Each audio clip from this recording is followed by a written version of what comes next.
Assalamualaikum warahmatullahi wabarakatuh. Salam bahagia Bapak Ibu guru penggerak. Perkenalkan, saya Nur Rohmah, calon guru penggerak angkatan 10 dari Kabupaten Rembang.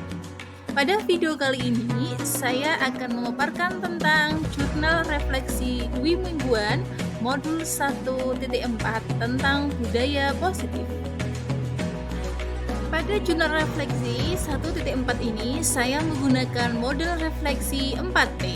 Yang pertama adalah peristiwa, yang kedua adalah perasaan, yang ketiga adalah pembelajaran, dan yang keempat adalah penerapan.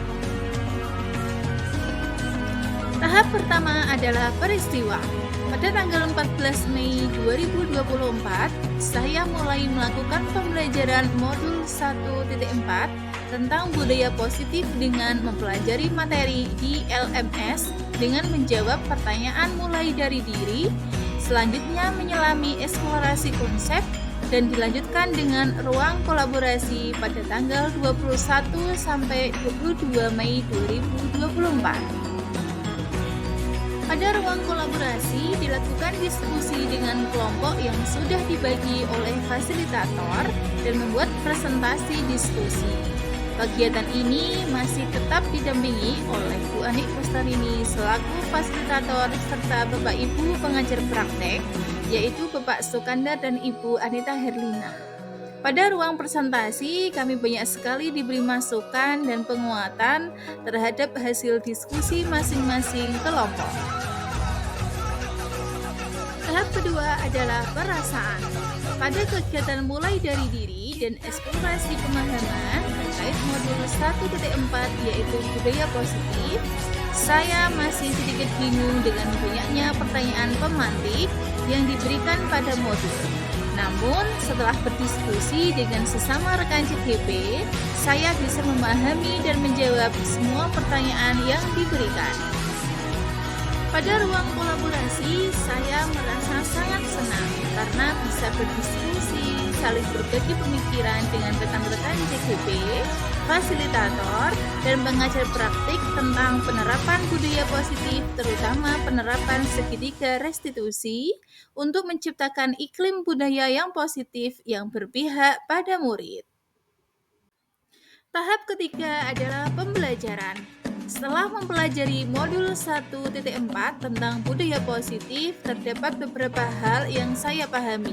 Yang pertama, terdapat 5 kebutuhan dasar manusia yang mendasari tindakan seseorang, yaitu kebutuhan untuk bertahan hidup, kemudian kasih sayang dan rasa diterima, kebebasan, kesenangan, dan penguasaan. Yang kedua, pemberian hukuman pada murid akan membuat terbentuknya identitas gagal bagi murid. Sedangkan pemberian konsekuensi dan restitusi akan membuat terbentuknya identitas sukses bagi murid. Pembelajaran yang saya pahami yang ketiga adalah penerapan budaya positif sangat penting untuk dilakukan agar dapat menciptakan suasana pembelajaran yang nyaman dan aman, sehingga warga sekolah merasa senang berada di lingkungan tersebut.